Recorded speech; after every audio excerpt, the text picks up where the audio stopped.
Un síntoma ya les dio un signo y ya lo están correlacionando con el clínico. Orientar la descripción clínica hacia el diagnóstico nefrológico. Definitivamente, si esta materia se trata de nefrología, no voy a enfatizar con el contexto de neurología, ¿no? ¿O sí? Le diré un poquito más. No te digo que los sistemas que sean menos importantes que el otro, más al contrario, porque al final vas a hacer un sinergismo entre todos los sistemas en sí, ¿no? Ahora, formular una hipótesis de diagnóstico. Entonces, una vez que van a estar comenzando lo que ustedes a elaborar la historia clínica, al inicio como que es un poco tedioso de cómo lo engranas todo. La medida que vas haciendo la práctica, porque cuántas historias clínicas habrán de acá en adelante.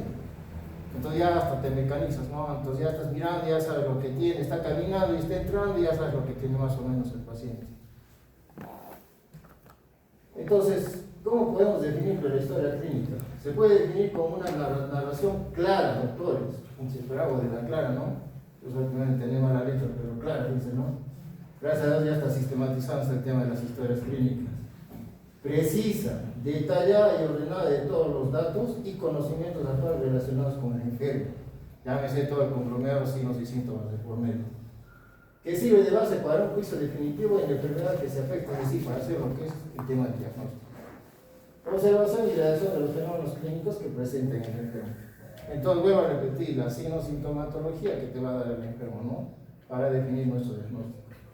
Entonces, documento confidencial, muchas veces nos comparan con los curas, ¿no? Se supone que el cura no va a decirle a otra persona lo que le ha confesado, ¿no? Es lo mismo el médico. Cuando se va a ir a hacer su sermón, escucha lo que van a escuchar. Y basta ya que se entere, sí, el doctor ha dicho, está por de frente, pero si el doctor ha dicho, ya está escrito, ¿no? Se te viene toda la comunidad encima. Es un documento legal, como vamos a ver más adelante, y tiene que ser cronológico y fácilmente entendible, doctores, fácilmente entendible, eso que se tenga en cuenta presente, ¿no? Porque a las finales esa historia te van a auditar. ¿Cuál es la importancia de la historia clínica? Permite el diagnóstico del aproximadamente 70-80% de los pacientes, su diagnóstico. Del hospital donde yo me formé, básicamente, que es el Lorena, la ventaja, no sé si será ventaja o no, es que nosotros somos netamente clínicos, pues, no tanto tenemos todo ese argumento, llámese laboratorios, llámese imágenes, llámese lo que tienen otros, ¿no? Sin ir muy lejos del hospital regional, no tiene un tomógrafo, nosotros no. Entonces la clínica nos obliga desde siempre a poder primar de por medio. Identificación temprana de los factores de riesgo. A medida que tú vas haciendo la historia clínica, vas notando que si está psicótico o está inconsciente o no, para tomar acciones. Porque no vas a decir, ¿sabe qué cosa? Está con clase 8. No, pero a mí me ha dicho que tengo que terminar la historia clínica para definir. No se pasa. Por eso la historia clínica es paralela. Ya vas determinando la gravedad, incluso un pequeño triaje de problema. Evaluación de la progresión de la enfermedad a lo largo del tiempo. Eso nos permite lo que es la historia clínica y lógicamente seleccionar en cuanto a planificación las pruebas complementarias, doctores. O sea, si vamos a hacer una buena historia clínica nos permite identificar básicamente qué examen físico o imagenológico podemos pedir, o examen laboratorial, perdón. No es lo mismo que yo esté más o menos definiendo que tiene como antecedente una enfermedad renal crónica y de repente se está reagudizando y veo que está con una acidosis metabólica, no le voy a pedir perfil hepático, ¿no? Mínimo una guita, ¿no? De por medio, ¿no? Para definir qué trastorno me está afectando más. El mensaje clave de una buena historia clínica: evita estudios innecesarios. A veces, ¿no? Hasta cierto punto al internista lo tildan de viene un paciente A, le piden desde la A hasta la Z, hasta dosaje de positrones, así no es, ¿no es cierto? Entonces, si me voy a enfocar en un diagnóstico, me voy a enfocar en una patología, lógicamente lo que voy a pedir, llámese laboratorios, imágenes, va en relación con eso. Y también va a ver con el tema de lo que es interconsulta. ¿Y a dónde lo voy a enviar a este paciente, no? Entonces, esta historia clínica va a recopilar información. ¿Qué información? No se olviden, doctores, médico, científico y legal. Ese documento recae en lo que es la historia clínica. Nosotros estamos en la mira de todo. Todo ya es negligencia, ya es negligencia. El paciente prácticamente vino sin función vital, no, pero recién se ha enfriado, está calentito y no has hecho nada para salvarlo, ¿no? Entonces ese contexto nos va a, hasta cierto punto, respaldar el qué ponemos en la historia clínica. de este ministro hasta abril. Yo sé que a algunos no les gusta escribir, pero lastimosamente, si tú tienes y documentas cronológicamente todo lo que está ocurriendo con tu paciente, ahí están las evidencias del caso, ¿no? Entonces, ¿qué va a recopilar? La identificación, el motivo de consulta, la enfermedad actual, los antecedentes, la revisión por sistemas, el examen físico en sí, el diagnóstico y un plan terapéutico. Ese plan terapéutico es lo que incidimos, ¿no? Con los internos. Y tu plan, no, quiere esperar ese, pero tu plan, no hay caso para acá, pero has escrito, no, entonces no está escrito, pues. Me amanecía hasta la 1 de la mañana, pero está escrito, no has hecho, pues así de sencillo, ¿no? Entonces ese es el tema, por favor, documentenlo. Entonces, ¿qué nos va a recopilar la historia clínica? Todos estos sitios.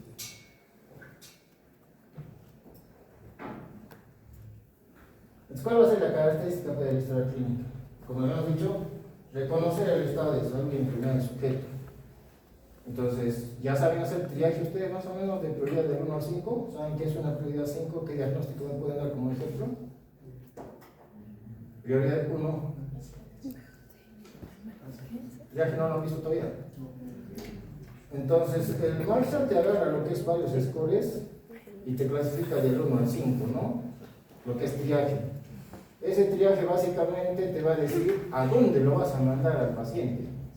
Ejemplo, una prioridad 1 es un infarto de miocardio. A veces no lo vas a decir, ¿sabes qué? Espérame 10 minutos que regrese. Imposible. Y la prioridad 1 te dice atención inmediata, doctor. No es lo mismo que la prioridad 5, que puede esperar hasta 2 horas. Una prioridad 5 es una faringitis. Entonces, las congruencias, ¿no?, de lo que son diagnósticos y las conductas. Entonces ya te está permitiendo la historia clínica. ¿Qué tiene, señor? No puedo respirar. Esperen un momentito, tan pequeño. No, señor, entonces va, ¿no? Y lo peor, todo está chocado, ¿no? Permite formular un diagnóstico presuntivo al tiempo que estás haciendo tu historia clínica. ¿Cierto? Ya sabemos que es un paciente, doctor, el día que te dice, estamos en un paciente renal. A ver, hágalo pasar. ¿Qué, señora? ¿Sabe qué, doctor? No puedo respirar. ¿Qué ha pasado? No me realizaba hace 2 semanas. ¿Qué estás suponiendo? Que no puedes respirar. ¿Qué estás suponiendo? Sería una sobrecarga, ¿no? ¿Peor te orinas? No, ya no orino, ya voy tiempo. ¿Por dónde? ¿Y qué más?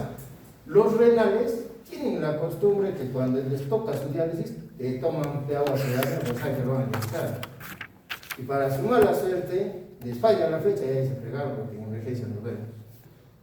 Esa es la costumbre del paciente renal, ¿no? Entonces llega un momento, porque el diagnóstico renal afecta no solamente al paciente, sino al entorno. Es un calvario, es bravo. ¿Ya? Entonces los que van a ver los pacientes renales es equiparable con un paciente neoplásico, si se quiere decir, porque te afecta a toda la familia, ¿no? Y llega un momento donde el paciente ya no quiere saber más nada de la diálisis, no quiere saber nada de la diálisis peritoneal, no quiere saber nada de catéter, no quiere saber nada de nada, ¿no? Ese es el asunto. Por eso es el contexto, ¿no?, de cómo entenderlos a los pacientes. Es la fuente de información permanente para completar y aclarar conceptos durante la enfermedad. Puedo consultar en otro tiempo esa misma historia clínica. Y lo que nos dice, puede ser consultada, ¿no? ¿Cómo se ha puesto? ¿Cómo se puede sacar esta nota de salud? Ay, acá.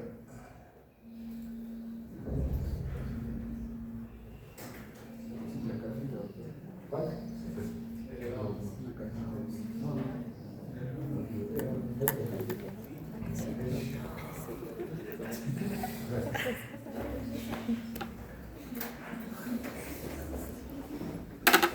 Entonces, puede ser consultada en un futuro ingreso para continuidad del tratamiento. Voy a atender en 2 semanas, no le voy a volver a atender yo, sino va a ser otro colega. Que ya ha sido el plan, este ha sido el plan, esto ha sido el trabajo, continúo. ¿Qué otra característica es una ayuda a memoria al médico? ¿Qué te hicimos hace un mes? ¿Qué te hicimos hace 2 meses? ¿Cómo entrar? Provee información exacta para elaborar un informe. Entonces, si acá te van a pedir una cuestión, ¿sabes que no estoy de acuerdo con eso? Ya han pedido un informe del paciente X. Este es el documento raíz de donde va a salir. Y lógicamente constituye una fuente de datos estadísticos. Para los directores les implica un consumo de documento de gestión, porque en base a eso van a ver, digamos, que en cuál, digamos, está reincidiendo un paciente renal, por ejemplo, si por obra no está fallando porque no alcanza las máquinas de lo que es hemodiálisis. Entonces es un documento de gestión para decirle, ¿sabe qué cosa nos falta gestar? Más máquinas. Se convierte en eso también lo que es. Entonces, esas son las características de una historia clínica.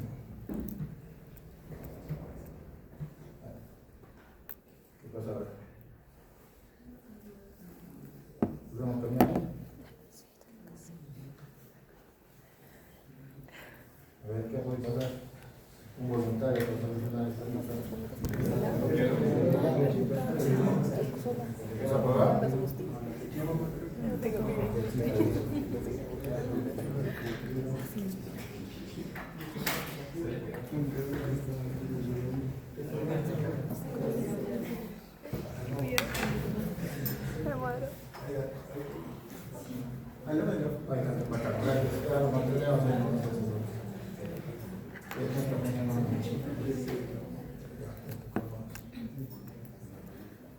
Modelos de historias clínicas, autores, hay cada hospital tiene adecuado su modelo, pero hay una línea donde básicamente se pueden adecuar a cualquier hospital. Entonces vamos a tener en cuenta, no se olviden, la ectoscopía, ¿no? La ectoscopía va a tener en cuenta lo que es el estado de gravedad, es decir, vamos a ver al paciente. El estado de conciencia, la actitud, la fase y lo que es el signo de lo que es relevante que podamos ver. La afiliación, como ustedes saben, los nombres, edad, domicilio, estado de educación, todo lo que está contemplado, y vas a contemplar lo que es motivo de consulta. La enfermedad actual, el tiempo de enfermedad. ¿Desde cuándo eres renal? Hace 2 años. ¿Cuál es el tiempo de enfermedad? Si viene por Disney hace 1 semana. Entonces, muy bien, señor, estás mal desde hace 2 años, pero ¿qué te trae para este hospital? No puedo respirar. ¿Desde cuándo? Hace 2 días. ¿Ya? La forma de inicio es importante y acá es lo que quiero incidir en lo que es funciones biológicas. Cuando un paciente pasa de lo que es emergencia piso, ingresó por un edema agudo de pulmón, por ejemplo, de 1 semana, ya le hemos compensado bajo a piso, ya le han realizado todo lo que tú quieras. Viene el interno, le hace la historia y dice, ¿cómo está tu apetito? Bien. Claro, es lógico, bien, porque ya pasó toda la tormenta. Entonces, esto de las funciones biológicas se refiere al momento del cual está esperando. Ya, o sea, no puede, pero no entra por una edema por y tiene funciones, todo apetito, todo bacán, al 100%. Pues ya se curó, pues salió de esto. Y un edema agudo de pulmón no puede ni hablar, piensa que tiene, hasta que se ahoga. Dame una hamburguesa y te va a decir, no, no es cierto. Imposible. Acá no más piden eso. El antecedentes personales, fisiológicos, patológicos y familiares. ¿Has escuchado hablar del síndrome de Alport? Sí, ¿cómo no? ¿No lleva biología o no? Hace tiempo. El síndrome de Alport es una alteración cromosómica que va a ir con lo que es una afectación de la parte renal, la parte ocular y la audición. ¿Ya? Y es hereditaria, en ese caso, es hereditaria entre varones. Si hay una mujer, se pasa el parcial de hemofilia, porque no le pasa. Entre varones y varones tienen con ese problema renal. O mi hermano mayor también falleció por insuficiencia renal, tú también, ya, entonces sacas tu. Ese, por ejemplo. Y tenemos al examen físico, bueno, el examen físico y lo que es el diagnóstico en sí. Entonces, los componentes de historias clínicas, algunos a repetir, los datos de afiliación como han visto, el motivo de consulta, por qué está viniendo a tu consulta, qué lo trae en ese contexto renal, ¿no? La enfermedad actual, antecedentes, ya hemos dicho varios antecedentes, la revisión por sistemas, siempre revisar, bueno, de cabeza a pie, ningún sistema es independiente del otro. Pero la desventaja de la semiología renal es que tú ya lo vas a ver al riñón cuando ya está fregado, pues. ¿Sí o no? No es lo mismo que cuando ustedes han visto la parte neurológica y les comenté a los alumnos, es el único sistema donde ya te dice dónde está la lesión, en qué metámera está la lesión, si hago un reflejo, en qué dorsal está la lesión. Pero al renal, partiendo de eso, se deja palpar. Un riñón, cuando tú ya lo detectas que la creatinina está alterada, ¿cuánto por ciento está afectado? Se te queda, no seas malo, Entonces, a partir del 50% ya hasta allá y la creatinina estacionaria. O sea, ¿cuánto por ciento se va a dejar detectar recién en ese riñón? Entonces, cuando vamos a ver anatomía y fisiopatología del riñón, vamos a ver el tema de la creatinina y el por qué se ha tomado en cuenta la creatinina y no otro elemento de por medio, ¿no? Examen físico, y eso ya es crucial. La semiología en el cual reza lo que es la parte renal es puntual, no se hace problema, es decir, que al igual que es ya casi diagnosticable en etapas terminales, entonces también no se hace problema de para que se lo diagnostique, ¿no? El diagnóstico y el plan, no se olviden el plan. Entonces, datos de filiación, ¿qué va a registrar? Identificación del paciente es importante, es el primer paso de la historia clínica y va a contemplar el nombre completo, la edad, la procedencia, ocupación y lo que es la fecha de ingreso, ¿no? Acá es donde muchas de las consultas se interrumpen. Ustedes están en emergencias, se les viene el paciente, no han almorzado, no han desayunado, como yo por ejemplo el día, tengo que dar clases acá, casi de la tarde, por ejemplo. Y te llega un paciente, pero no. ¿Cómo lo recibes? Con toda esa atención. Ya, ¿qué tienes? No, te he dicho, ¿qué tienes? Así. Pero, no, te dije. El doctor se porta esa comunidad. O sea, ustedes saben cuál es esa cruz que está trayendo ese paciente para llegar a esa consulta y le vas a terminar en 2 minutos. Y tú preguntas, ¿de dónde vienes? Yo estoy en Villita, que ahora son como medio día de viaje. Está viniendo para tu consulta. ¿No? Entonces, y eres tanta gente y lo dices, no eres tan empático que se reserva los demás números. Y ahí terminó lo que es tu consulta. Como yo siempre digo a los enteros, no te vas a comportar bien o a los alumnos o a los residentes hasta que no te pase a ti. Hasta que uno de tus familiares no se enferme y no pases ese sinsabor para poder tratar bien al paciente, ¿no? Entonces, esperemos que no pase eso con ustedes, pero ustedes ya tienen que ser empáticos desde el inicio, ¿no? Entonces, debe describir básicamente la razón principal por la cual el paciente busca la atención médica, el motivo de consulta. Está buscando atención por algo. ¿Por qué viene el tiempo de evolución? ¿Por qué me duele la cabeza, doctor? ¿Hace cuánto? Una semana. O sea, ¿por qué has esperado una semana? Entonces, ¿por qué está viniendo contigo? Ya no es controlable, ya no es por eso está viniendo a ti. Y si llegó tarde, ya toma, ¿no? Lo que es la historia clínica. Debe describir las palabras del paciente con su terminología, no terminología médica, por favor. ¿Qué te va a decir el paciente? Tengo sangre en la orina. Ni siquiera te va a decir que tengo sangre en la orina, sino que está oscura. O te va a decir que está hematúrica, macroscópica, está con cremosidad. No te va a decir eso, ¿no? Así. Imposible, ¿no? Entonces transcríbalo eso en lo que dice la historia. Estoy adivinando muy poco, te dirá el paciente. No nos van a decir que tengo liguria, ¿no? ¿Sabe qué, doctor? Tengo menos de 0.5 ml. Imposible. ¿No? Se me hincharon las piernas. ¿Ya? Entonces son terminología lo que ellos te van a transmitir y tú lo vas a transmitir y lo vas a plasmar técnicamente con tu diagnóstico. ¿Ya? Esta máquina está grabando.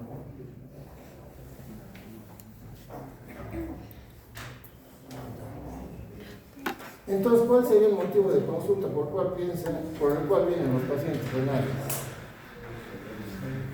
Ahí lo dice, ¿ustedes qué dicen? O sea, lo más prioritario, ¿cuál sería?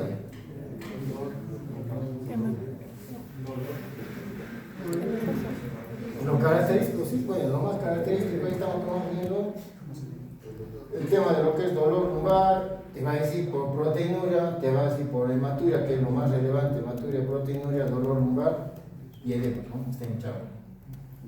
Entonces, de estos pacientes, en relación a lo que es el edema, hay que sospechar que es de origen renal. ¿De cuántas causas son los edemas? Hepático.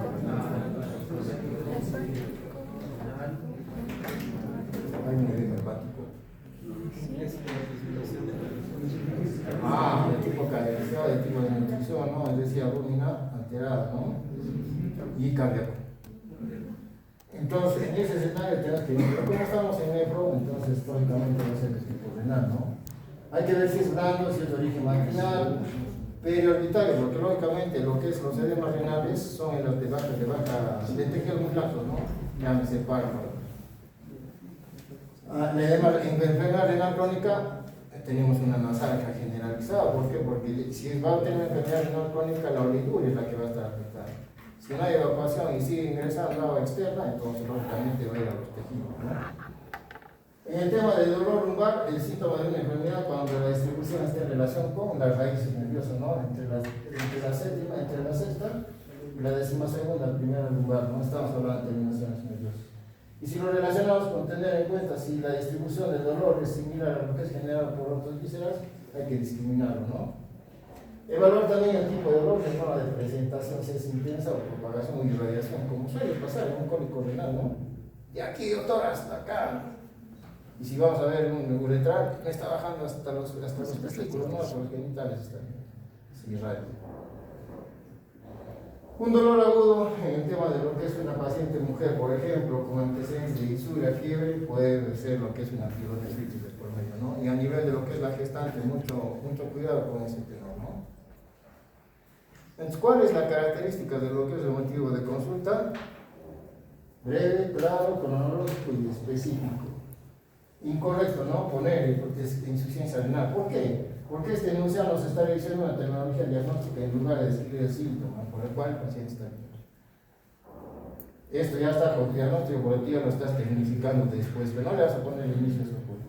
¿Qué sería lo correcto? Disminución del volumen urinario desde hace 3 días, por ejemplo. Este enunciado describe el síntoma con precisión temporal y con un lenguaje claro y comprensible. ¿Ya?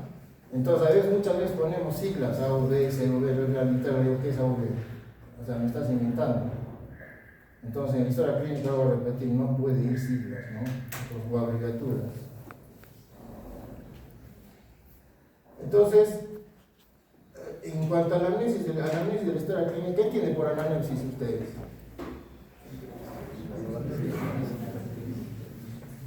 Lo que preguntamos, ¿no? Lo que recopilamos. En base a las preguntas, definitivamente vamos a obtener los signos y síntomas. En conocer los síntomas, identificar básicamente la caracterización del síntoma del paciente, detectar condiciones predisponentes para la enfermedad renal, un antecedente por medio, y establecer lo que es una hipótesis diagnóstica. Mira cuán cordial es este médico con su paciente, pues porque es mujer. ¿No es cierto? Todos tienen que tener alto, bajo, chato, o sea, tareas vienen traen cada paciente distante, pero hay que enseñar a estudiar acá, porque tú levantas la voz y ahí ya se descontrola todo, ¿no? Tipos de anamnesis, como ustedes han visto, tenemos una anamnesis directa y una indirecta, y lógicamente una anamnesis mixta más. En el contexto de la directa es lo que el paciente directamente nos estamos conversando y recopilando. Y la indirecta, lo que el familiar nos dice. ¿Por qué? Porque el paciente está con un gasto de 8 por el final. Y mixta porque los dos se enriquecen, tanto el paciente como el familiar o el acompañante nos está repitiendo, ¿no? ¿Cuál sería la característica de una buena anamnesis? Ordenada, bravo, ¿no? Sistémica, objetiva, completa, comprensible, más que todo comprensible. Por favor, que se les caiga esto. A nosotros nos ha costado llegar a ser empáticos con varios cuerpos, ¿no? No, doctor, no te pareces sargento, ¿cuál es la reclamación? Por favor, no lo hagas. Se eviten de hacer eso, entonces ser empáticos, lleven la fiesta en paz. Entonces, la enfermedad actual debe describir cronológicamente lo que está ocurriendo, el problema por el cual está viniendo. Por favor, que contemplen estas preguntas. No solamente para la cuestión renal, sino en su día a día de ustedes. ¿Qué ocurrió? ¿Por qué ha venido? ¿En qué le ayudaron? ¿Cuándo inició sus síntomas? O sus molestias, al final, por depende, ¿no? ¿Qué son síntomas, doctor? Las molestias en ambos también. ¿Cómo evolucionaba? Desde el lunes hasta el martes, tu dificultad respiratoria está en aumento, doctor. Y tratamientos que recibió. ¿Ya? Entonces, esa anécdota de donde dice, le diagnosticamos a una paciente que lo mandamos a tomografía con contraste, sin antecedentes de renal crónica y lo catalogamos como enfermedad renal crónica por su creatinina 3 por 2. ¿Por qué creen? sin antecedentes de enfermedad renal. ¿A dónde le hemos mandado a ese paciente? A la niña, ¿a dónde iba? Una imagen por contraste. ¿Qué es el contraste? Nefrotóxico, pues. Nos salió temporalmente lo que es la creatinina. Vino un colega y lo cataloga como enfermedad renal crónica.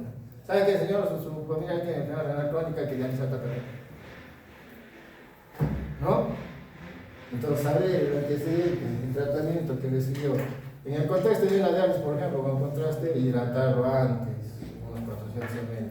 Después de que regresa, otra vez hidratarle para facilitar lo que es la eliminación, ¿no? Esas preguntas, por favor. Hay un método del OPQRST. ¿Qué cosa consiste? Las siglas en inglés. Y te va a dar en cuenta lo que has comentado al inicio. ¿Cuándo y cómo comenzó el síntoma? Factores precipitantes. ¿Qué lo desencadena o qué lo alivia? En el tema del cólico renal, por ejemplo, tiene su posición antiálgica. ¿Qué lo desencadenó? Ahí en otro doctor. No tomé agua todo el día y tengo un incidente de militiasis, pero cuando no estoy de costado se me pasa un poco. La calidad, ¿cómo describe el paciente ese síntoma, no? La irradiación, como le quisiera comentar, si existe otras zonas donde se irradia, la intensidad, ¿qué tan intenso es este síntoma? Entonces, ¿cómo va a valorar para el paciente la intensidad? No sabe la intensidad, para mí es fuerte, pero fuerte para mí, de repente es muy fuerte para él. Entonces, señora, en la escala del 0 al 10, el 0 es nada y el 10 es mucho, ¿cuál es? 8, doctora, ya está probando. 8 sobre 10 de intensidad y así sucesivamente, ¿no? Ya te vas dando una idea. Viene el otro colega, así es intensidad. Tiempo, duración, frecuencia y evolución de su paciente. Entonces, más o menos lo que puede recaer en lo que es el motivo de consulta. Otro que vamos a tener en la serie, enfermedad actual. Puede tener un antecedente de lo que es una enfermedad renal crónica el paciente y cuando entra en emergencia porque tiene, qué sé yo, edemas y dificultad respiratoria, ¿cómo se convertiría ese diagnóstico? Porque ya tiene una enfermedad renal crónica, no estaría 5, más hemodiálisis, más siquiera. Eso, reagudizada. No me voy a poner como lo que viene evolución de un término X. Enfermedad renal crónica y hemodiálisis, descartar injuria renal aguda. Ya me después ¿qué es esto? Dije, ¿no? ¿Cómo vas a descartar si ya está hecho de papá? Le dije, no, sí, doctor, me he equivocado. No, entonces, podemos poner los sindrómicos y si está agudizado, está agudizado. ¿Qué va a contemplar la enfermedad actual, doctor? Lo que hemos comentado anteriormente, el edema, la hipertensión, progresión simétrica. Las patologías que más consulta, vuelvo a repetir, hematuria, proteinuria, edema y lógicamente el dolor. ¿Ya? En ese interín puede haber una disminución de la diuresis o una alteración en lo que es la forma de presentación de la orina. En relación a la mixturia, ¿qué es una mixturia? Orinas en la noche, voy a traducir, ¿no es cierto? Lo único que podemos tener desventaja de los varones en relación a las damas es que el varón hace una sola cosa a la vez. Escucho 4 o 5 voces ya no me confunden. Entonces, la mujer está acá, ya aquí, ya está en el piso, ya. Entonces, si quieren asesoría, consulten a las damas. No es miento, ¿verdad? El ejemplo de enfermedad actual, por ejemplo, tenemos un paciente con edema de miembros inferiores, 2 semanas de evolución progresiva acompañada de disminución de volumen urinario y aumento de peso 5 kilos. Cuando nosotros vemos el edema, vuelvo a repetir, si está hospitalizado este paciente, está con hinchazón y seguimos incrementando, ¿cómo voy a ver pues, ese incremento de edema? Peso. ¿Cómo vas a ver tu tratamiento diurético? Peso. ¿Cómo vas a ver tu bomba diurética en relación si tiene hipoalbuminemia? Peso. Por eso que en la historia clínica va a ver el peso, ¿cuántos pesos? Entonces el triaje se inventa, ¿no, campeón? Inventarse eso. Este tema de los edemas, a veces no me lo saben interpretar, entonces acá nos vamos a aterrizar en lo siguiente. Del 1 al 4, muy profundo. leve, moderado, profundo, muy profundo. Pero ¿cómo a qué le llaman eso? Pues? Hay que tomar en cuenta lo que es la sensible, simetría, extensión, fobia y cambio total. Cuando yo presiono 1 a 4 cruces, 1, ¿qué dice? Fobia ligeramente distorsionada, desaparece rápidamente. ¿Qué dice el 2? Fobia más profunda, teóricamente que la 1, pero hay una distorsión afectada. Puede haber una depresión de por medio, pero desaparece en 10 a 15 segundos. O sea, no hay donde sea vas a discriminar una fobia. Y la 3 que te dice una profunda, que te va a distorsionar, que me va a desaparecer hasta 1 minuto. Y el grado 4 cruces de 2 a 5 minutos. ¿Ya?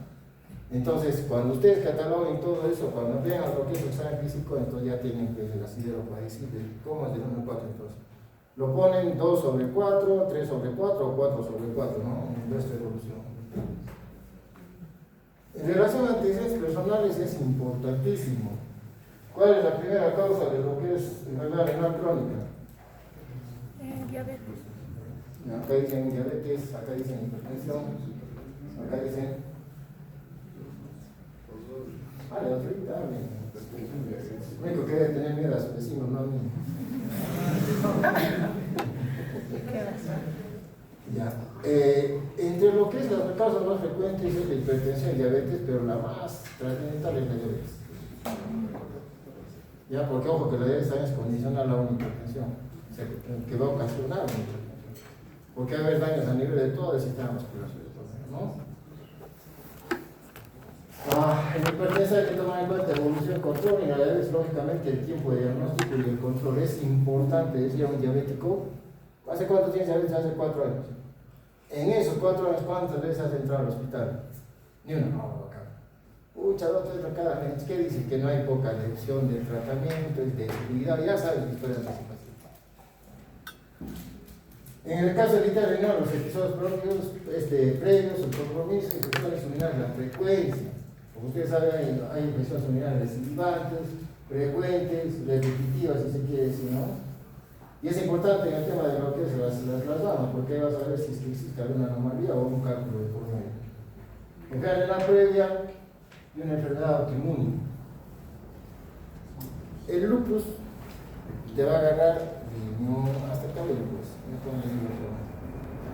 Entonces, si va a haber un antecedente lúpico, ya tienes que prepararte a tener otro, ¿no? Y una de las complicaciones es que la enfermedad renal crónica. ¿Antecedentes quirúrgicos será importante? Sí. Llegó una paciente al hospital con un tema de dolor, tenía cálculo, pero la señora decía, soy monorrena. Entonces, al tener un solo riñón, mucho cuidado parando las orejas para no utilizar un antibiótico o un medicamento nefrotóxico, porque tiene solo un riñón, ¿no es cierto? Entonces, ese es importante lo que es el antecedente quirúrgico. Trasplantes, el tema de cirugías urológicas o catéteres. Entonces, nótense que los catéteres es una puerta de entrada a una infección. Ahora, ¿cuánto tiempo aguanta un catéter? ¿Cuánto es la frecuencia de cambio? Estoy hablando de este caso. Generalmente lo cambian entre 3 a 4 días. Pero ese cambio, esa movilización genera lo que es acceso. Por eso que suelen integrar lo que son las siliconadas, que generalmente te aguantan entre 1 mes a 2 meses, ¿no? Y peor si vas a ver la bolsa o el contenido, si está con detritus, ya sabes de dónde viene la infección o la posible infección. Antecedentes farmacológicos, pues hay aminoglucosa de contrastes. Acá teníamos maneras como lo que es la ciclosporina e incluso el metotrexato, ¿no? Tratamientos de por medio que podemos decir, por favor, parar las orejas en el tema de lo que es renal. Tenemos los IECAS, tenemos los diuréticos mismos. Por ejemplo, un antidiabético le podemos dar una metformina en un paciente con depuración de creatinina de 70. No. La insulina le daré 2 veces al día. ¿Por qué? Que voy a llegarle. En un contexto renal, ojo. ¿Por qué? Es lo que viene en la siguiente clase, la siguiente anatomía y fisiología. ¿Por dónde se elimina la insulina, doctores? ¿Qué estamos hablando?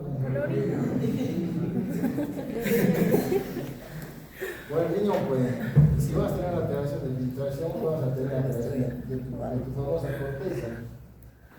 Y esa insulina recircula.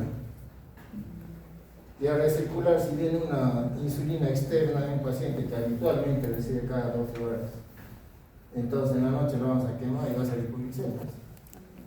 O hay veces este diabético ya se curó, oh, milagro, te curó, no estás curado, estás fregado porque el señor ya no sirve, tu compadre. Ese es el tema, ¿no? Entonces, esa es la situación. Entonces, por favor, el tema de antecedentes farmacológicos. Antecedentes tóxicos, alto conocido el tabaco, alto conocido el alcohol, como es neurotóxico, drogas ilícitas, llámese la cocaína, heroína, hierbas medicinales, pues, como por ejemplo la aristoloquia, que puede ser como una hierba tipo tóxica y por medio, ¿no? Que muchas veces lo usan para el tema de medicina tradicional, llámese en la China, ¿no? Acá no usamos eso, ¿no? En ancestros familiares hay que tomar en cuenta la poliquistosis renal porque es un condicionante a enfermedad renal crónica en el futuro, o hematurias, síndrome de Alport, por lo que les había comentado, compromiso renal, ocular y el tema de visión, la diabetes, la hipertensión y lógicamente el lupus, una colagenopatía de por medio. Antecedentes obstétricos, embarazos.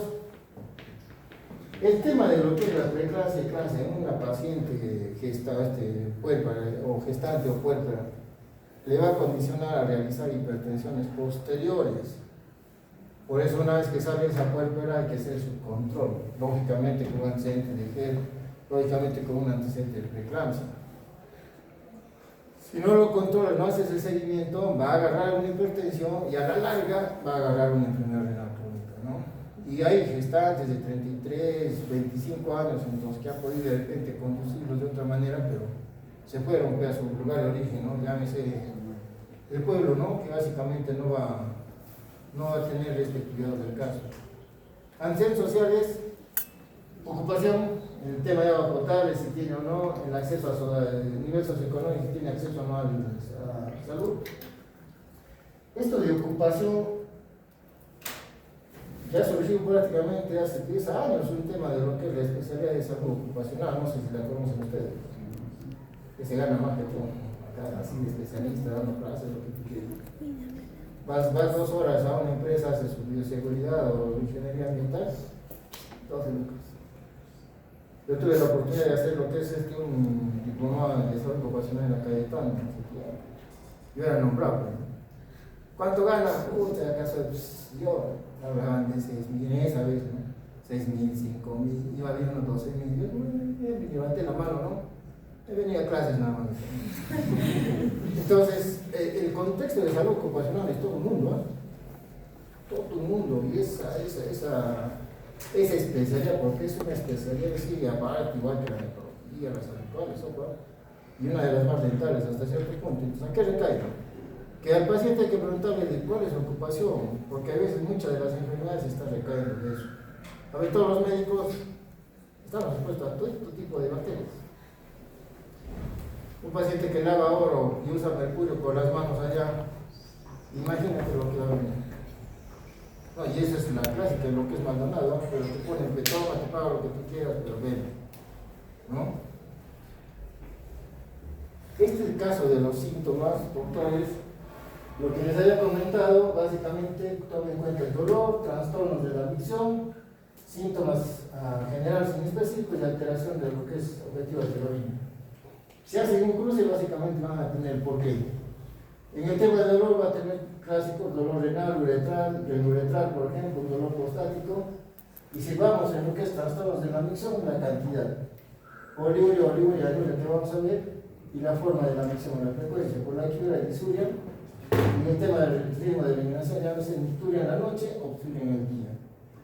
Y si esto lo asociamos con lo que es alteraciones, llámese como síntomas generales, fiebre, una pielonefritis, el tema de cefalea, el tema de lo que es emesis, qué sé yo, si le mezclo dolor con lo que le mezclo una alteración en la frecuencia, por ejemplo, tiene dolor lumbar, está orinando frecuentemente y tiene la frecuencia aumentó más lo que es dolor lumbar, y además en toda una mujer estoy adelantándome con una infección urinaria de por medio. Entonces, los síntomas urinarios es importante, y acá están los conceptos que les comentaba, ¿no? La disuria, el tema de lo que es dolor al orinar, la polatura aumenta la frecuencia, la urgencia funcional, que es la necesidad imperiosa de lo que es orinar, y la hematuria, lógicamente, presencia de sangre y orina. Ojo que en el diagnóstico, cuando toquemos hematuria, vamos a ver el escenario de lo que es micro y macro hematuria, ¿no? Y generalmente no se va a ver tu coágulo, sino salvo que tu sangrado sea de todo la que es la vía urinaria, ¿no? Y una de las características de esa es que se coagula. En cambio, si te viene el riñón, no se te va a coagular, ¿no? En lo que es el sangre urinaria. Y la espuma urinaria, no, que es la proteína y así. Alteraciones de volumen urinario, algunas literaturas te hablan como poliuria de 3 litros, van a encontrarlo así, que básicamente está mayor a 2.5 litros, por eso se llama poliuria endógena, diabetes mellitus, diabetes insípida, uso de diuréticos.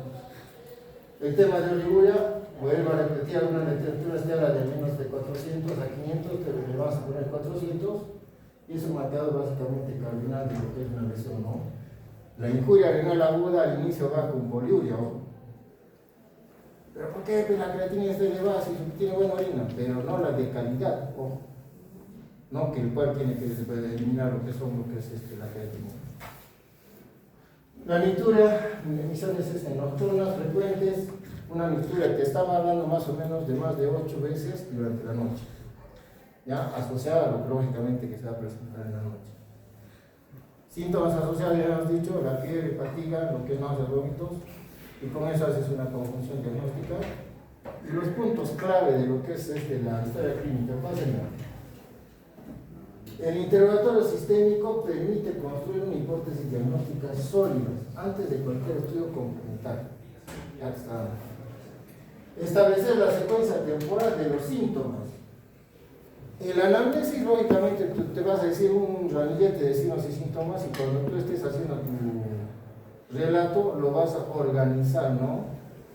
Entonces, ¿con qué comenzar? Con cefalía, ¿qué más ha venido? Dolor de cintura, ¿qué más ha venido? La fiebre, doctor, y ahora ya tengo dolor a la orina. Esa es la cronología, ¿no? Los antecedentes que modifican la probabilidad diagnóstica van a ser diabetes, hipertensión, uso de glutóxicos, y la historia clínica guía básicamente el examen de los estudios con la anamnesis.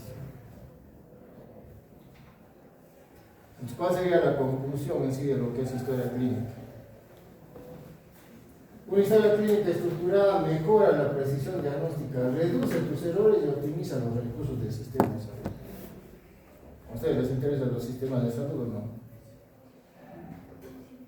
Sí, pues, porque es el impuesto que ustedes van a pagar. Ustedes van a salir, señores, esa palabra de por mí tragas. Pues nosotros comen. Cuando nosotros estamos laborando, tú trabajas más y la zona te cae. ¿Y de dónde sale el CIS? Si no es lo que es los impuestos. Bueno, entonces los pacientes que te dicen que no tienen trabajo, son independientes, que por ti comen, no, que nada, por mí comen, ¿no? Ese es el tema. Entonces, en el contexto de por ejemplo, cuando he estado tratando por el seguro, es un ramillete de examen de laboratorio, ¿no? Porque es una base, ¿no? Incluso te piden lo que es ANCA, anti-DNA, es un lujo para nosotros, ¿no? Pero ya todo ese paquete, ¿no? O sea, imagina, a ver, costearlo eso, no te bajan de 600, 500 por consulta, a ver, transpólalo en lo que es 20, 30 pacientes, transpólalo en el mes y en el año, es un general, ¿no? Y de esos exámenes de laboratorio, ¿cuál es lo que te hace servir para tu diagnóstico? Entonces, eso es, ¿no? Aunque no sé si será legal porque es cuestión de personas, el considerar el sistema, ¿no? La nefrología es un análisis detallado que permite identificar los factores etiológicos, valorar la gravedad de la enfermedad renal y orientar un manejo oportuno y eficaz. A ver, un paciente de 30 años, renal por cierto, no vino a su diálisis, entra con dificultad respiratoria y presiones de 180, 120, taquicárdico, respiración de Kussmaul, ¿qué podría ser? Ya, acidosis, ya, ¿qué más? Taponamiento, ¿qué te pone esto? Cardíaco, ¿por dónde? A ver, doctor, cuando yo pregunto y todo eso no es en situación de que se me baje, ¿no? Al contrario, esta fase es donde tienen que equivocarse. Usted está en proceso, ustedes son estudiantes. No podría ser taponamiento cardíaco siempre y cuando no existiría policerositis, ¿no? Podría ser sí, pero estamos hablando de una insuficiencia respiratoria. ¿Qué más? Renal, insuficiencia respiratoria, taquimédico, presiones elevadas, ya hay algo de dificultación cardíaca, ¿qué más? ¿Qué sería? Pero no es antecedente cardíaco, doctor, es renal neto. ¿Con qué respiras? ¿Qué podría pasar en el pulmoncito? Se va a congestionar. Si no boto ni agua por ningún lado. Se va a congestionar. ¿Qué? Edema agudo de pulmón. Bravo, una cosa. No sabía. Entonces, ese edema agudo de pulmón, por ejemplo, ya lo diagnosticaste entonces ahí. ¿Ya? Mira, hasta que te hagas, mira, estás en la guardia en la noche. El único tratamiento de un edema agudo de pulmón, vuelvo a repetir, no es el único, el más relevante, es que lo dialices primero. Pucha, hasta que el nefrólogo te mire, no, Miguel, este paciente tienes que intubármelo, si no, no te lo recibo, ya lo conozco con el nefrólogo, ¿no? Entonces, clínicamente es que bajas, ¿cómo le bajarías? Bajando el gasto cardíaco, ¿cómo le vas bajando la presión arterial? Nitroglicerina, ¿no? Ustedes van a ver la nitroglicerina, porque que es fenomenal, cuando ustedes les va a tocar manejar eso, es como cuando le pones a la triada de Whipple tu tectosita, ¡boom!, se te levanta y es el dios de toda la familia porque lo hace rescatar. Entonces la presión, tú te bajas la presión, disminuyes el gasto cardíaco, menos congestión pulmonar, disminuyes la frecuencia cardíaca y ahí quedó la señal. O el paciente. Pues varios nosotros hemos sacado, ¿no?, ese tipo de edema agudo del pulmón antes que llegue a la diálisis. Vuelvo a repetir, no tenemos pues el lujo de tener nefrólogos en la noche. Y si es que vienen, llamar la sarta y un poco más que lo entubemos, ¿no? O entubarlo para poder bajar, entonces ya conoces más o menos tus armas como para poder actuar. ¿Qué hora es? Tiempo, Ya, tiempo. no, me ha hecho 2 horas. Tiempo. Faltando 4 de horas, doctores, ya. Lo que quería es, como les había comentado, vamos a hacer un poquito de examen físico, no un poquito, casi todo. Con la intención, a mí me preocupa, vuelvo a repetir, hasta trabajar hasta 30 de diciembre, un cuadro, ¿no? Ustedes van a mirar, ya va a estar cantando villancicos. Entonces, alguna observación de repente, cuando el tema de preguntas, para que ustedes más o menos participen, va a ser en la siguiente clase. Pues suban que se les va a dar eso, dan una revisadita y, oye, ¿cómo había sido de los síntomas? ¿Cómo había sido de los motivos de consulta? Ya, pues se pararán, ¿no? Y dirán, doctor, ya toma tu puntito. Y se feliz. ¿Alguna duda de esto en relación a esta clínica? Me falta el respirador.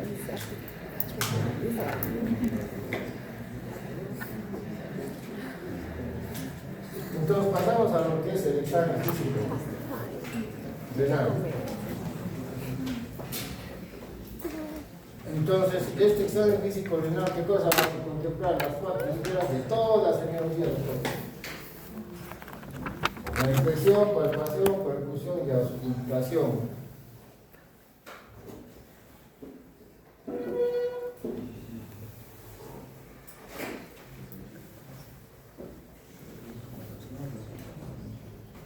Un poquito menos intensidad acá, ¿no? Porque cuando se interpreta, no tiene soplo. No es cierto. Pero se puede ver el aneurisma. Un aneurisma renal, un aneurisma abdominal que puedes ver que queda solo. A ver, encuentras frecuentemente eso. Tranca, ¿no? Entonces, el examen físico, la ectoscopía, lo que les había comentado en nuestra clínica, ectoscopía, mira. Entonces, te dice básicamente qué estás mirando, ¿no? ¿Qué estás recopilando visualmente? Estamos hablando del paciente renal, no, pues ¿qué va a hacer? Un edema para clarear esto en en las orejas. Perdón. Disculpa, doctor. Pues te aparece el colegio maestro, ¿no? La próxima me aguanta, ¿eh?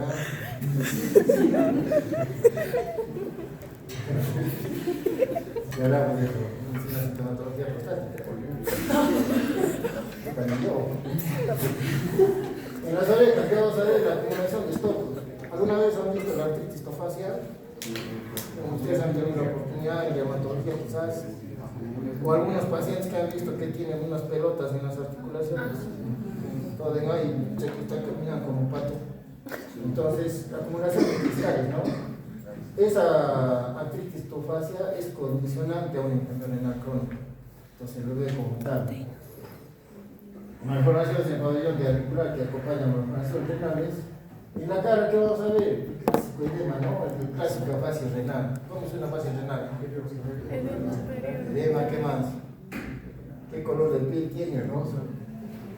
Color de piel que rosa. Es una mezcla entre lo que es pálido, no tierra, es rosa. ¿Qué vamos a ver también? En piel. Escarcha urémica. ¿Cómo se nota que no repetí esas cosas? Escarcha urémica. ¿Qué más?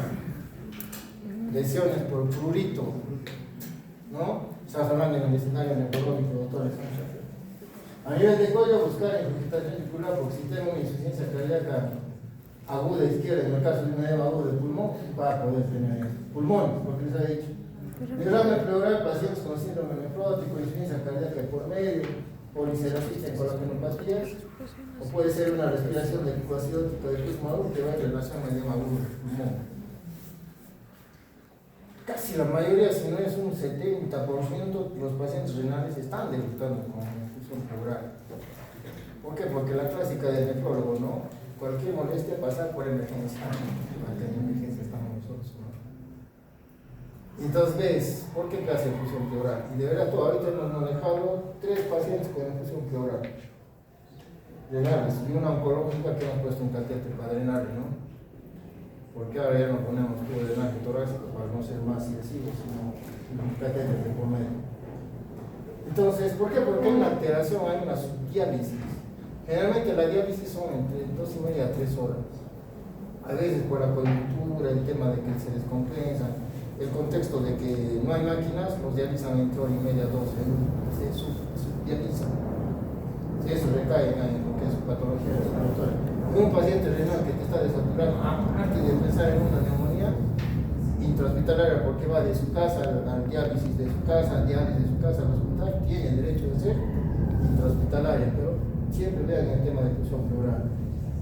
Corazón, en los soplos, el tema de la anemia, van a ser anémicos crónicos.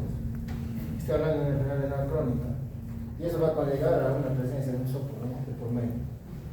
En el abdomen, buscar peloteo renal, que ahorita vamos a ver. En las extremidades, una blanca signo de hipoproteinemia, edema generalizado, el prurito que se ha comentado, las lesiones, ¿no? Los sangrados, si fuese el caso. Hay que ver también este escenario del tema del catéter venoso central, infecciones frecuentemente cíclicas, por una mal cuidado, si se quiere decir. Y a veces se amargan, ¿qué ha pasado? Me lo saqué 2 horas. Entonces, la mejor opción de una diálisis, si está escrito en tema de literatura, es tu fístula, ¿no? Que ya lo vamos a ver con enfermedad renal crónica. Entonces, tenemos la inspección, lo que ustedes han comentado. Edema bipalpebral, generalmente en tejidos laxos, acá por que no quiere desaparecer, literalmente hay una fase rosa, el edema de poder de que, si se logra ver, ¿cuánto de folia tiene? Pongamos que no desaparece. 4, ¿no? Estamos bien esa piernota que tiene la verdad. Vamos a ver primero, ¿no? En el tema de palpación, vuelvo a repetir, doctores, el riñón es un órgano que no se va a palpar fácilmente. Pese a que el riñón derecho está 2 centímetros por debajo de lo que es tu riñón izquierdo, ¿no? Que no lo vas a palpar porque tienes tu costilla, tienes la musculatura de por medio, ¿no? Entonces, para eso vas a exigir maniobras, ¿no? Hay una palpación superficial y una palpación profunda, que lo que nos interesa básicamente viene a ser la palpación profunda. Ojo que en relación a los puntos dolorosos, tenemos el costo vertebral, como vamos a ver más adelante, no se olviden de Guyon, vertebral, bullón, doctor. ¿Cómo se llama el costo muscular? Surraco, doctor. Se llama el costo muscular. Pues le digo, ¿cuándo nos ha preguntado eso, doctora? ¿Qué maniobras conocen, doctores? De evasión. Me voy de la clase. ¿Cómo se llama eso? Tenemos salto de bullón, Lenar,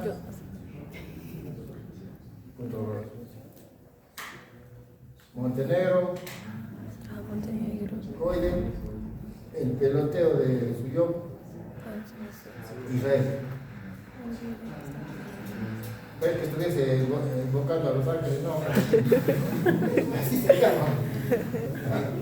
Eso vamos a verlo en lo que es de práctica, por ejemplo, el paciente, pero está acá en el ilustrativo, o sea, no hay donde escapar.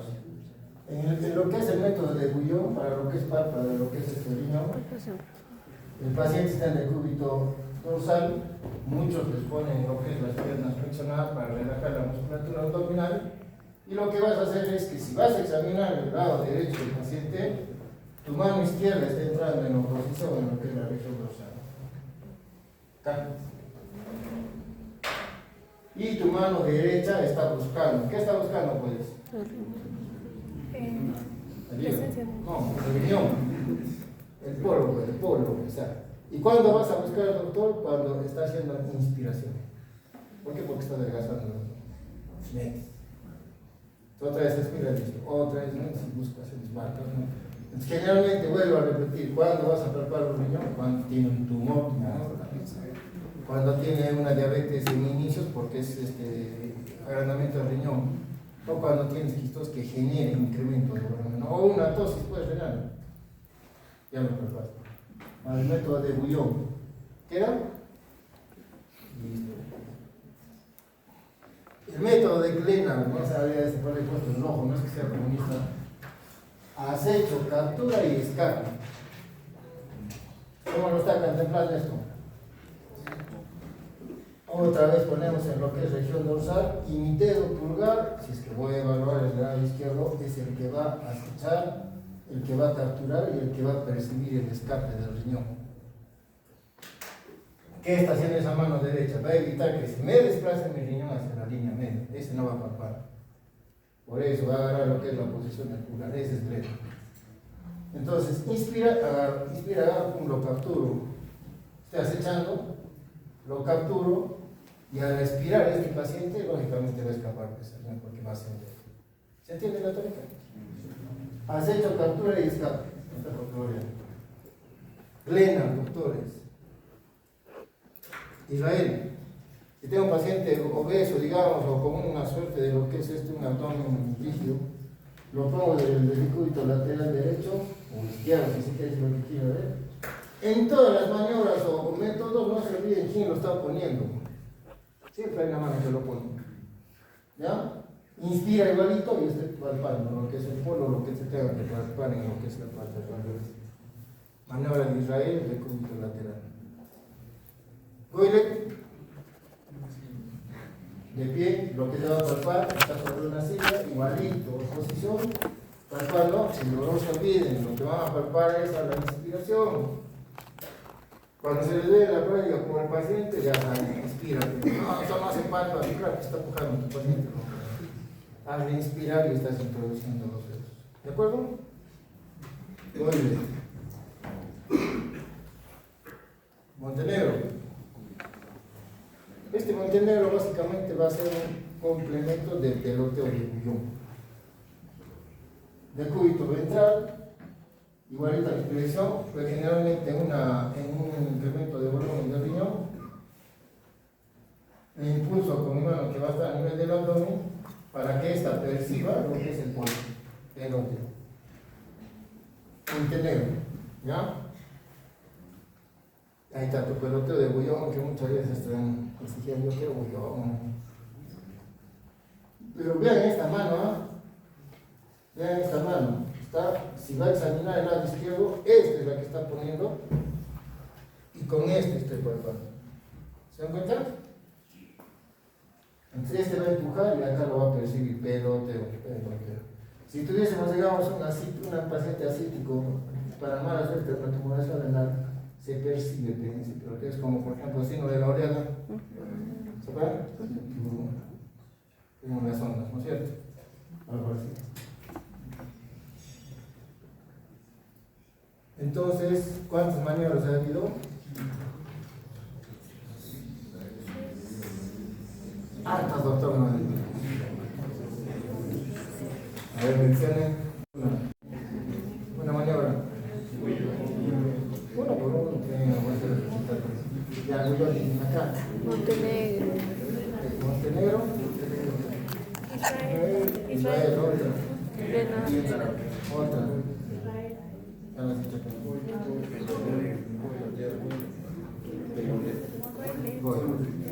Ya está, ahí queda, doctor.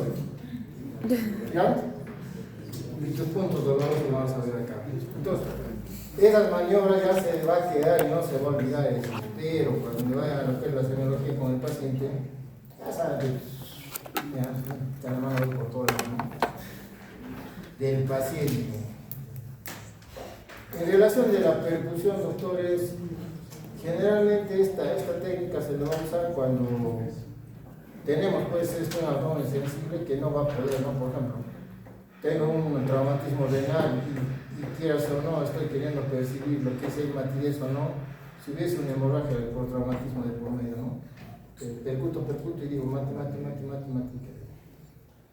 Ya, entonces, o sea, no es tan trascendental, pero es más o menos para ello. Los riñones crecidos con minofrosis, donde la palpación no es reveladora, ¿no? Para la percusión puedes delimitar de dónde a dónde va, ¿no? Tu riñoncito.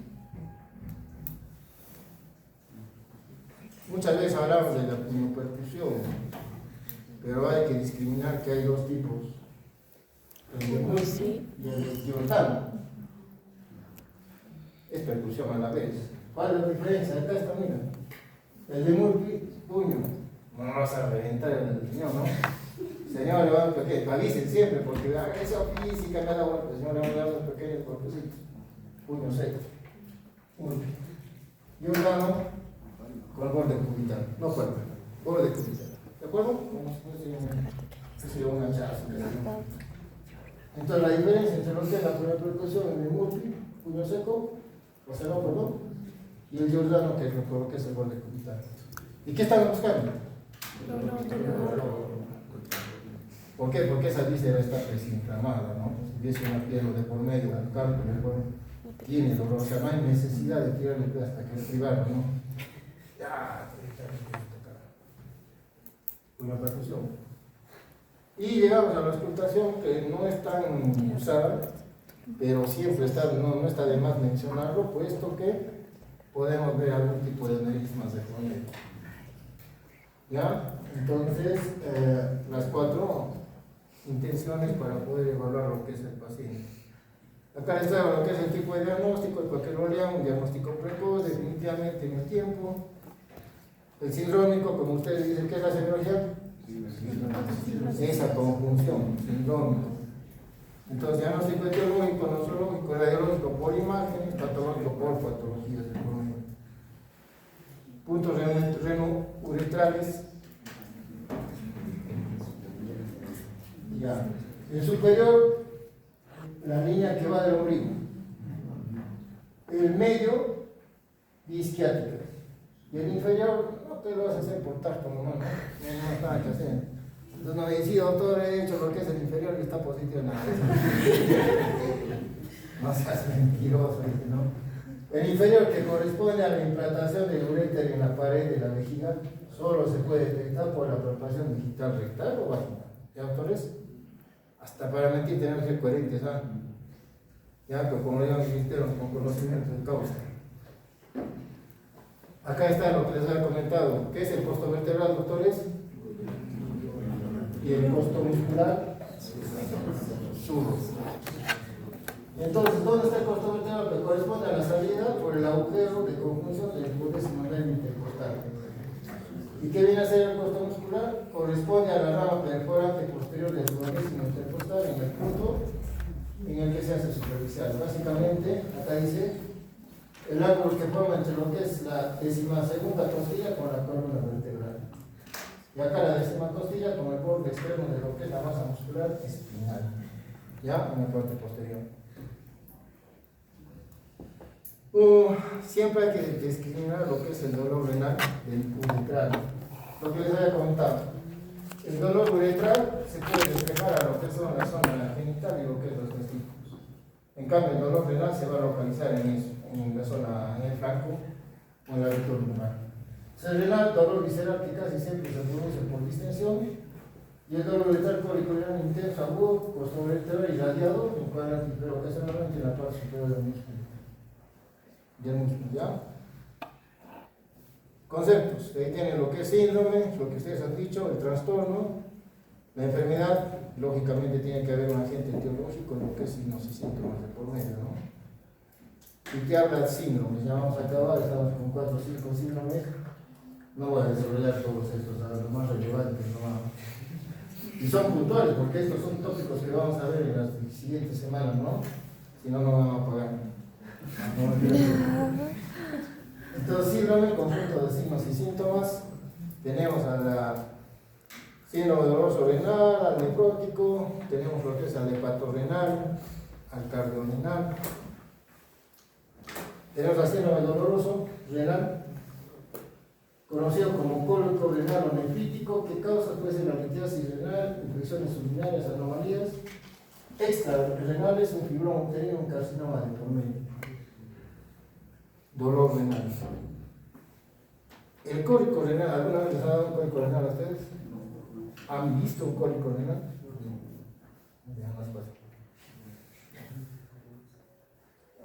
Ojo, a mí no me consta, pero dicen que es como un parto, ¿no? El tema del cólico renal. ¿Por qué? Porque se supone que puede haber por alguna causa de lo que es litiásica, y hasta que tú botes el lito, porque este lito va a bajar por los uretes hasta la vejiga, hasta que ir con un parto, ¿no? Y ahí lo ves, barbarón. Ay, muchas veces se convierte en... Ahí donde le dicen, no, ¿cómo es eso? Ese dolor casual de lo que es este dolor cólico no solo te va a calmar con lo que es analgésicos, aparte de que lo vas a hidratar, va mucho mejor con relajantes musculares, como cuál, por ejemplo, la adrenalina o el pirinol. Entonces, cuando tengan un dolor, porque eso van a tener en su cerebro, definitivamente en analgésicos como relajante muscular, si es que lo tienen por ahí. Y lo que es hidratación. Entonces, la antigüedad se demora, los doctores, ¿no? Es pensar que una semana, ¿no? Ayer estaba y viajaba, y sabes que me comenzó. ¿Y qué tienes? Tenía cálculo hace un mes, 2 meses. Localización fosa lumbar en el ángulo costovertebral. El inicio es súbito, unilateral y muy intenso. El carácter de tipo espasmo con grandes picos de dolor, acompañada de afectación general. La irradiación puede haber náuseas, vómitos,